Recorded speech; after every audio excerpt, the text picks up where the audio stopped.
Hello, gentlemen, and welcome to yet another episode of Gentlemen's Club Whiskey. I'm your host, Mark Antimate, and I have a very special episode for you today. I might say that a lot, but I truly mean it this time, as today I'm talking about the Akadama Sweet Wine, formerly known as Akadama Port Wine, and this one is quite unique as it's related to whiskey nonetheless. I picked this one up on my visit to the Hakushu distillery at the gift shop there. And when I saw it on the shelf, I just couldn't resist buying it. Even though it wasn't on my radar before, when I saw it, I just felt I felt compelled to purchase it. I had to pick it up, but it's pretty much readily available at all supermarkets throughout Japan and most liquor stores as well. And this one is very cheap and inexpensive. Probably the most inexpensive bottle of wine that I've found yet. And what I want to say about this is that the reason I'm reviewing this is because of its tie to whiskey. Shinjiro Torii, when he first started Kotobukiya, which later became known as Suntory.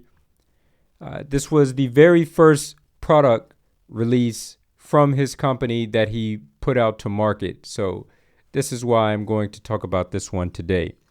And as it says on the bottle, Akadama Sweet Wine since 1907. That was the year that this beverage had debuted. And like I said, this was the very first beverage from Suntory, previously known as Kotobukiya at that time. And they did have to change the name of this one in the 1970s, as the word port wine, is something that's only associated with wines that come from the country of Portugal. And I guess this is very much akin, or it could be likened to how only wines from the Champagne region of France can have written on the bottle and be labeled as champagne. Well, only wines that come from Portugal can be called port wine. So legally in the 1970s, they had to change the name, I guess, to avert catastrophe there for their company. But that's the quick story behind it. This one here is a fortified wine, and it's the most unusual wine that I've drank, in the sense that it doesn't smell like one. It doesn't taste like one either. It's much, much sweeter than a majority of wines available on the market.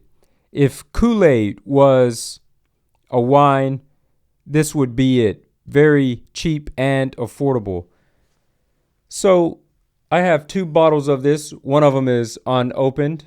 I guess I need to take some photographs of this for a book review that I'm going to feature it in. And this one is just for tastings and review tests and things of that nature. So I'm going to go ahead and pour a glass now.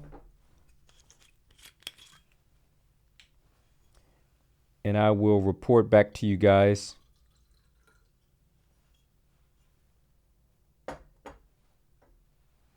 So,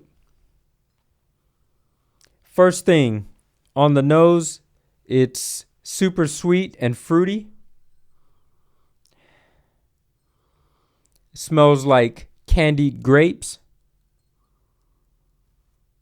and other candied fruits. And on the palate,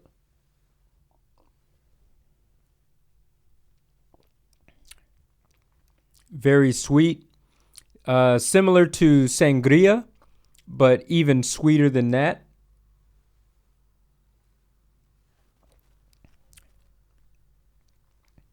One thing about this is that I find that I cannot pour too big of a glass of this, which is why I poured inside of this slim glass here.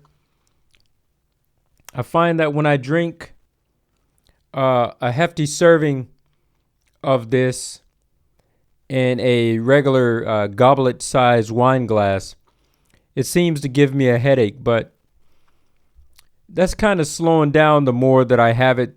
I guess the more accustomed I become to it, so the less headaches I get. But I remember when I first started drinking this, ooh, yeah, I really used to get a headache with it.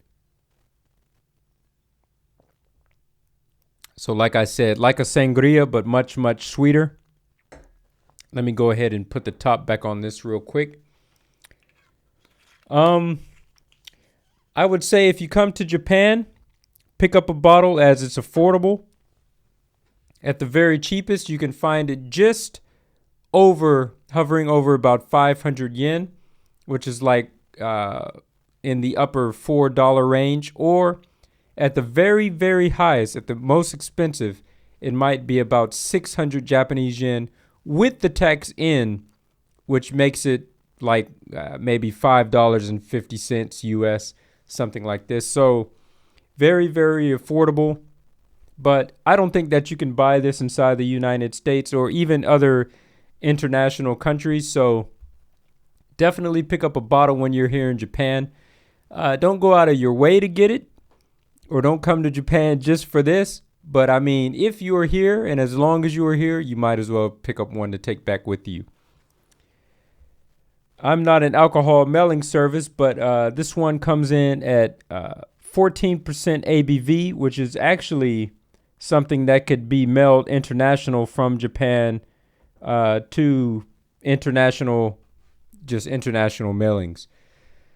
I believe anything over 20% ABV cannot be sent inside of the mail, which is why there's not a big market of exporting of whiskeys from Japan, which is something that I'd really like to get into. But because of that one legal hurdle, which is a very major one, which is the whole reason why I can't participate in doing that in the first place. But this one could be sent back. But yeah, you're not going to want to pay the money for the shipping and handling on this. Just try it when you get here. You could finish off a bottle quite quickly, or you could buy two, drink one here, and take one back with you. Anyways, as I usually do, I'm just rambling now. Gentlemen, if you enjoyed this video, make sure that you hit the like button. And if you dislike it, then hit it twice. I would like to say salute to you wherever you may be out in the world. Drink responsibly, and as always, gentlemen, you know what to do. Keep it classy.